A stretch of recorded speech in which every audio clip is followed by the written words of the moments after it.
You did everything right. Saved consistently, ran the numbers, and then someone quoted you a healthcare insurance premium right before you retired. And that's when everything stopped.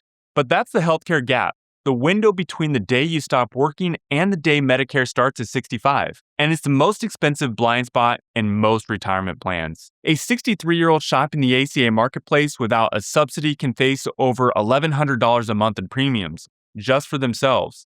For a couple, that number can double. For some people, it lasts only a few months. For others, it can last several years, or even longer if one spouse is younger. And I think this is where a retirement plan that looks strong on paper can start to feel a little less certain. You may have enough money to leave work, but you still need a clear plan for staying insured without placing too much pressure on your retirement income. So in this video, I'm going to walk you through 4 realistic ways to bridge the healthcare gap, where each option works, where it can fall short, and what you should consider before making a decision. Then I'll give you 4 questions to help determine which option or combination of options may make sense for you. So let's get into it together.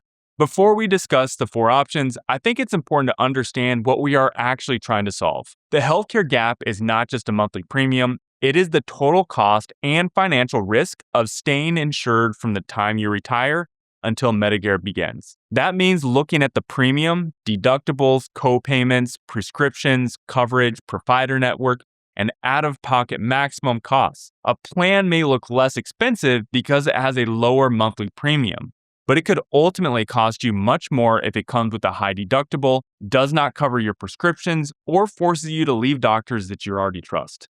As we compare these 4 options together, think about how each of them might perform in 3 different situations: a relatively healthy year, a year with moderate healthcare needs, and a major medical year in which you meet the plan's maximum out-of-pocket limit. If you're married, you also need to evaluate the healthcare gap separate from each spouse. Before either spouse retires, determine how long each person will need coverage, what that coverage could realistically cost, and which doctors, prescriptions, and healthcare relationships you want to preserve.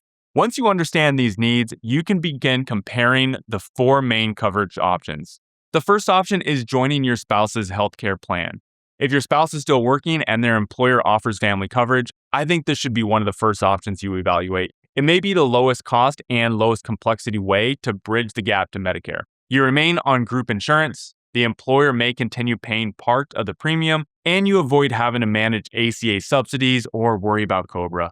In 2025, the average annual premium for employer-sponsored family coverage was $27,000. While employees contributed almost $7,000 on that coverage. That means employees were covering most of the healthcare cost in the background.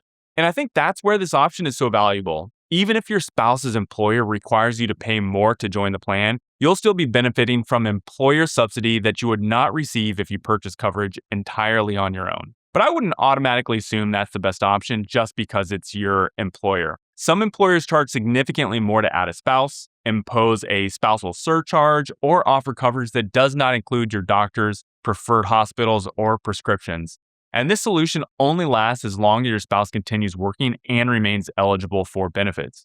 So I would compare the premium, deductibles, out-of-pocket maximums, and all those things that we mentioned earlier. I would also ask how long your spouse realistically expects to continue working. Being on the same page there is really important. If your spouse plans to remain employed for several more years and the coverage is strong, this may solve the healthcare gap with very little disruption. But if the plan is to join you in retirement next year, you may only be postponing the need to move to COBRA or the marketplace.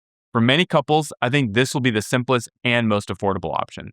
The second option is COBRA, which allows you to temporarily continue the same health insurance you had through your employer. If you retire, resign, or laid off, or if your hours are reduced, you may qualify for COBRA as long as your employer has at least 20 employees, continues offering a health plan, and you are not terminated under gross misconduct. Where COBRA works really well here is the continuity. You can usually keep the same plan and the doctors, hospital networks, and prescription coverage. That can be especially valuable if you are undergoing treatment and want to stay with your provider. But the 2 major drawbacks are cost and time. With COBRA, you are responsible for the portion of your premium that both you and your employer were previously paying, plus an administrative charge of up to 2%. Based on KFF's 2025 average employer plan premiums, plus COBRA's potential 2% admin fee, Coverage could cost roughly $793 per month for an individual or up to $2,300 per month for a family. This can become very expensive, and many clients I speak with are surprised by how much of that premium their employer had been paying in the background. Once you retire, that full cost will shift to you, which can place real pressure on your retirement cash flow. This is why I think having a healthcare cash reserve of 3 to 6 months of expenses are so important. If you're laid off or forced to retire earlier than expected, those savings can give you a cushion to cover that COBRA without having to take large withdrawals from retirement accounts, at least in the short term. Your actual COBRA premium will depend on your employer's plan, but after the employer coverage ends, your plan administrator should send you an election notice explaining your true COBRA cost and how to enroll. You generally have at least 60 days from the later of the date you receive that notice or the date your coverage ends to elect COBRA. The other limitation is that COBRA usually lasts only 18 months after retiring or leaving work. If you retire at 63 and a half, it may cover your entire gap. But if you retire at 62, it will likely expire before Medicare begins, and you will need another option for the remaining months. So before choosing COBRA, compare its full cost with a marketplace plan. Decide how important it is to keep your current providers and know what coverage will replace it when the 18 months ends. COBRA can be one of the simplest ways to bridge shorter gaps and preserve your existing care, but it is a higher cost and limited duration as the major trade-offs here. The third option is purchasing coverage through the Affordable Care Act marketplace. The marketplace allows you to compare private health insurance plans in your area. Unlike COBRA, there is no 18-month limit, so you can just renew the coverage each year until Medicare begins. This is why I think it is often the most practical option for someone retiring several years before 65. When you lose employer coverage, you generally have a 60-day special enrollment period. If you know you want to step away from work soon, I would start comparing plans before your final days so you know what coverage will cost and can avoid a gap in your insurance. One of the biggest questions to consider here for this option is whether your income is low enough to qualify for an ACA subsidy that helps reduce your monthly premium, or if you can afford the premium with the money you have. For 2026, eligibility for the ACA subsidies ends when household income exceeds approximately $62,600 for one person or $84,600 for a household of two. The subsidy is not one fixed discount. It is based on your household income, family size, age, location, and the cost of benchmark plan in your area. In simple terms, the subsidy covers part of the difference between the benchmark premium and the amount you are expected to contribute based on your income. You should also understand that having income below the limit does not automatically guarantee a subsidy.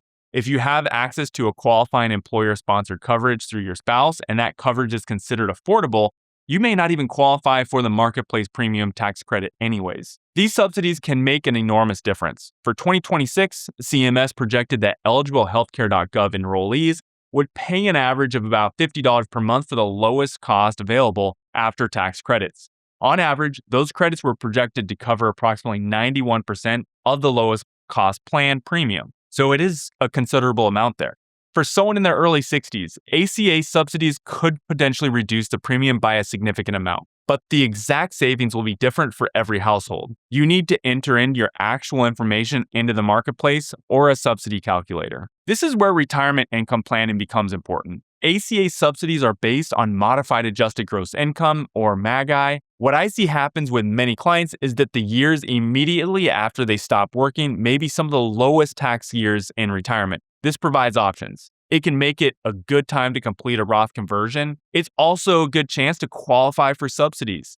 But you have to be careful and consider these options because these are also years which you might claim or delay Social Security benefits. Claiming Social Security benefits and doing Roth conversions increases your income and could reduce or eliminate your ACA subsidy. So be very careful here.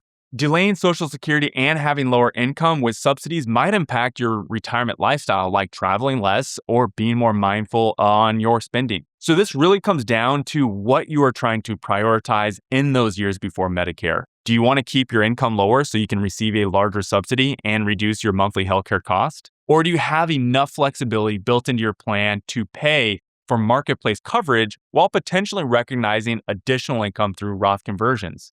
Neither answer is automatically right. There are a lot of moving pieces here and things to consider. But I think the right answer for you really depends on your situation, your health, and what you want to prioritize in retirement, and if you have enough saved to accomplish all those things. Sometimes the subsidy will be more valuable than the conversion. In other situations, giving up a part of the subsidy to complete a Roth conversion may produce the better long-term results. But I do think, all things being equal, the subsidy is something that's very hard to ignore because that is real money back in your pocket immediately. You might have enough money from assets and Social Security to pay for the health insurance premiums. The important thing here is to compare the value and the trade-offs of the healthcare savings with the potential lifetime tax savings and how that impacts your retirement lifestyle and priorities rather than looking at each decision by itself.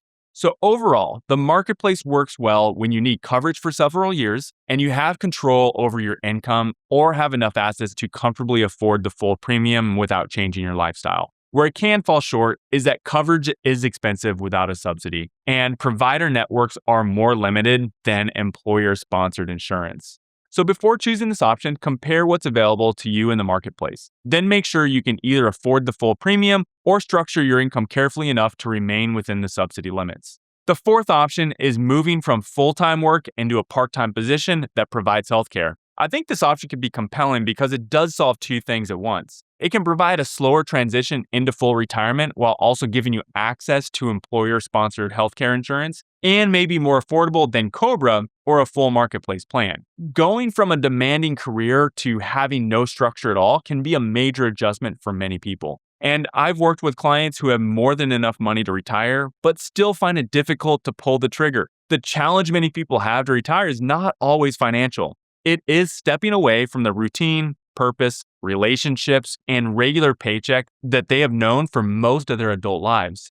A lower stress position at a wine store, university, coffee shop, or a local business may provide a routine, social interaction, additional income, and access to healthcare insurance. With this option, you are stepping away from the stress and full-time responsibility of your career and moving part-time into something you might really enjoy. This option works especially well when you want to remain active and genuinely want a low-stress position. In that case, the health insurance becomes one of the main benefits here rather than the only reason you are taking a part-time job. Where this can fall short, though, is that not every part-time position provides healthcare benefits. In fact, according to the Bureau of Labor Statistics, only 27% of private industry part-time workers had access to healthcare benefits in March of 2025, compared with 87% of full-time workers.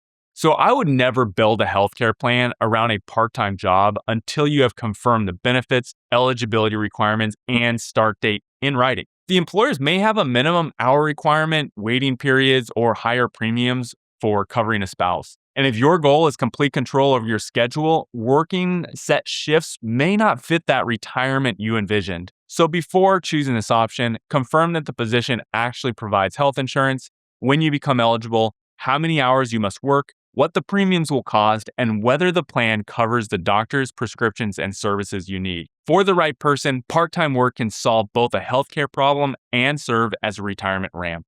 One of the most important things to understand here is that your path to cover your healthcare gap all the way to Medicare may involve one, and may involve even two or three. So the goal should not simply be to choose the best health insurance option right now.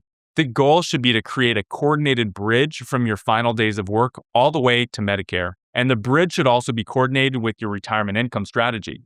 With 4 different options and the possibility of using more than one, it can be difficult to know what makes more sense for you. So before retiring and choosing the options, here are 4 questions that can help you narrow down your best path. Once you answer these 4 areas, the decision becomes much clearer. What is available? How long do you need it? What must it protect? And how will you pay for it? These answers should lead you to the right option or combination of options that fits your retirement. So if you're approaching retirement and want help evaluating how the healthcare gap fits into your situation, you can use that link below to schedule a free conversation with me, and we can discuss what makes sense for you considering your overall plan. Thanks for watching, and subscribe to my channel so I can see you in the next video.